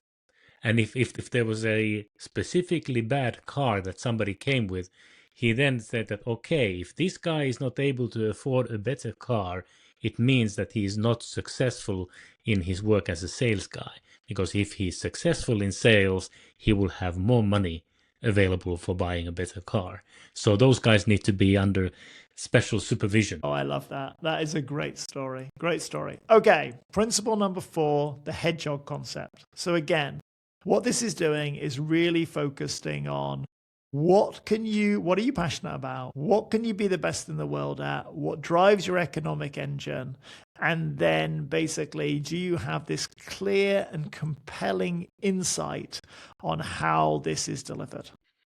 So I think on this one, like, Essilor's hedgehog is optical correctness at scale. They just work on building a machine that builds the best lenses that gets them to the most people. Like, that's their indicator, Yeah, and I mean this is a great case of execution. Yes. I mean, everything is in the execution. Today, when you are talking with some startup entrepreneurs, they think that the product is everything. Well, of course, product is important, but your ability to execute, your ability to field, and your ability to scale are fundamental elements. And the story of Luxottica and Essilor, I mean, it's really about the industrial execution, which in itself is something that you cannot build from scratch by just having a bold order from the board of directors. Yeah, very much so. And again, I think, Luxottica's hedgehog is this kind of wearing his identity and distribution as power. They just get this. Like, Leonardo is so passionate, becomes the best in the world at producing this, does it better than anybody else, puts that money back into the machines, and buys up the entire vertical system so that he sees the data and everything else. So I think on this one, they have a very clear hedgehog concept, which is stronger when combined. Two sides of the same coin coming together. Okay, so definitely. Number 5, culture of discipline. Right? So this is where you hire the right people, you give them a crazy mission, and you basically don't have to discipline the people because almost the mission disciplines. We saw this in ASML. ASML was a classic example of this. The problem they took on was so brain-breakingly hard, right, that you didn't need to discipline the people because effectively you had to be mad to work there because the job was so ridiculously difficult. So you didn't really need to worry about performance review. You needed to basically be about bending the laws of physics. Where do we go on discipline for these companies? Because they're one company today, but they were two companies for so long. Well, it's the discipline is so obvious on both sides. Once again, different traditions, different areas of excellence that they had. Essilor is scientific, procedural, R&D, labs, professional standards. Luxottica is operational and commercial, manufacturing, cadence, licensing, retail, the whole vertical integration. I mean, the only thing that I'm actually unhappy here is that we are not able to be too critical on our 5 criteria, because this is if there's an equivalent of a slam dunk, this company has been so successful that it is very difficult to find any areas to be critical of. Yeah, I think that's where I'm struggling. I'm going, we're analyzing, but we're really just cheerleading at this particular point. And again, I don't. Listeners, let's be clear. We set up this podcast to tell the story of best in the world, based in Europe companies that have basically clearly won their category. Essilor Luxottica, it is the category, right? It is. The same way that ASML became the category. They became the infrastructure. So look, Martti, we could go through technology accelerators, but they're clearly there. We could go through the flywheel, but they're clearly there. Okay, so let's try and land the plane. Let's go to the question. What is the thing hidden in plain sight, right, that really struck you from this episode, right? Learning the story of these two companies that become one company, and then this extraordinary founder in Leonardo Del Vecchio. Where was the ending for you? Well, I think it's really the passion for the end user customer and the highest respect toward the people that work with you, and the continuous improvement mindset, where you aspire being better every day, every week, every year, and then spiced up with the passion of climbing the next hilltop that you see after the one that you just conquered. It's the perseverance and the ability of execution that is so crucially important here, and I believe that it acts as a great benchmark for anybody building new business today. Yeah, I completely agree. Look, it's very easy to look at this company now with numbers and go 80% eyewear market, the future of AI glasses, the 27 billion in revenue, da. But at each stage, from the orphan leaving the orphanage early to basically get a job and go to design school, was just trying to get better at what he did, right? Put some money in his pocket, get better at what he do.